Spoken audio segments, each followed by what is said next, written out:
Hello everyone. Today we will cover a topic that comes under the medical surgical nursing gynecological condition that is known as polycystic ovarian syndrome, that is PCOS. First we will see what is the introduction. In 1935, Steele Levithan have described the endocrine disorders mainly affects amenorrhea, hirsutism and obesity for a reproductive age women. And if you see the incidence, 116 million of reproductive age or childbearing age globally women are affected with polycystic ovarian diseases. In that from 1 in 10 to 1 in 20 women or surely they can go with the polycystic ovarian diseases, and 50% of women undiagnosed of polycystic ovarian disease, much harm doesn't happen for them. And from the age of 11 years, the adolescent teenage also can have the polycystic ovarian diseases. From among these cases we can see 5 to 10 cases they can nearly go with infertility problem during the reproduction age.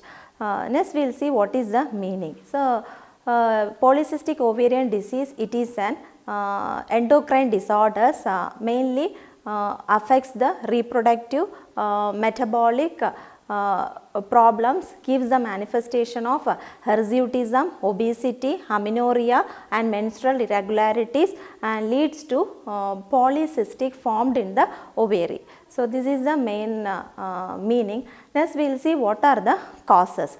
Causes, if you see, it is a multifactorial or polygenic factor. Main thing we can tell it as an unknown etiology, and hyperprolactinemia, Cushing syndrome they can get, and they can go with hyperandrogenism, that is a male hormone testosterone, androtestosterone effect, and the women having any hypopituitary thalamic dysfunction, thyroid dysfunction, mutation of the gene CLA2A and the mutation of the insulin resistant gene. Okay, so these are the major causes for getting polycystic, and some of the risk factors if they have lifestyle changes, obesity, lack of exercise, stresses, these people also can go with the polycystic ovarian diseases. Next we will see what is the pathology behind that. If you see in the ovary, so much of fluid filled clusters of cyst will be formed, and the cyst will be in varying in sizes, and more than 10 mm centimeter cubic will be there, 15 to 19 follicular cyst will be formed, and if you see the ovary will be pearly white in nature, and thecal cyst can be present, and albica tunica will be enlarged in nature. So, these are the major changes happens in the cyst in the ovary.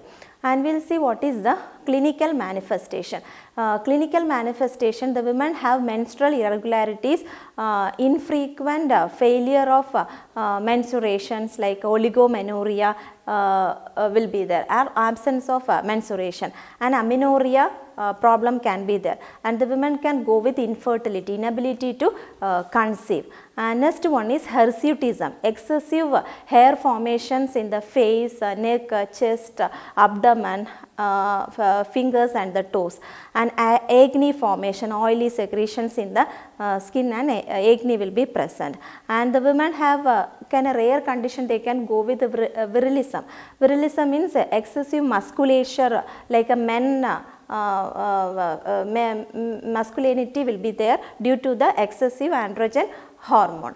And if you see acanthasis problem mainly they can go with skin patches, velvety dark patches that is present on the neck, axilla and the breast region.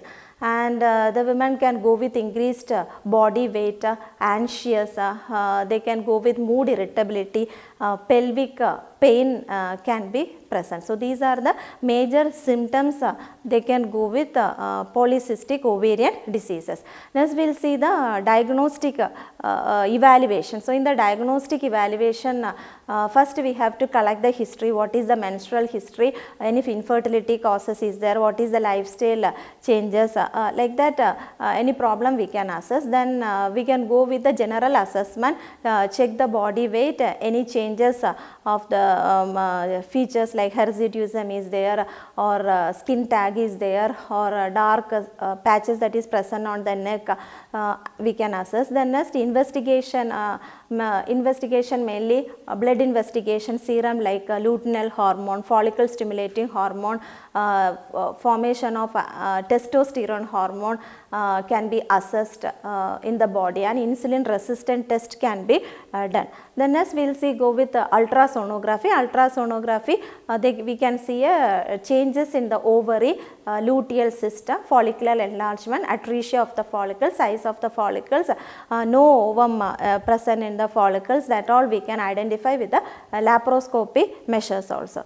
Next if you see pelvic examination, that is internal examination, bilateral luteal cyst can be assessed in the examination. So these are the major examination. Next we will see what are the types of polycystic ovarian. Mainly 4 types are there. One is insulin resistant polycystic ovary, due to lifestyle changes, more intake of carbohydrate, resistance of the insulin will happen, then they can go with polycystic ovarian diseases. Another one is hidden type of polycystic, due to thyroid failure, inadequate intake of vitamins such as zinc, magnesium, vitamins, supplements, then they can go with hidden type of polycystic ovarian diseases. Then inflammatory polycystic, obesity can cause mild inflammatory in the ovary, as a result they can go with polycystic ovarian diseases. Then mini pill taking, no, that is contraceptive pills, as a result also they can go with polycystic ovarian diseases. Later this will be vanishing off, and other types also will be there due to hyperandrogenesis, that is testosterone hormone, hypothalamic pituitary axis dysfunctions, thyroid dysfunction, to different problems they can go with polycystic ovarian diseases. Next we will see what is the management. Mainly we have to pick up what is the symptoms, based on that we can go with the symptomatic management. Then next for the conception, fertility improvement therapies can be done. Then regular dietary modifications can be done in order to reduce the obesity and all. So first we will go with first one is obesity management. Obesity management, one is exercises, another one is dietary modifications, and they can regularly monitor the blood glucose level. And for going with the diabetic mellitus, metformin drug of choice can be used. And for the infertility, ovulation induction drug of therapies, gonadotrophic regulatory hormone, then HCG, HMG drugs can be used. And hyperandrogenic effects, spironolactone, fluoxamide, that type of drugs can be used for preventing the acne, that is hirsutism. Hirsutism laser therapies can be done. And surgical measures, ovary drilling procedure, along with the laparoscopy, ovarial drilling procedures can be done. Wedge resection procedure can be done. Obesity, bariatriectomy surgeries can be done for the women.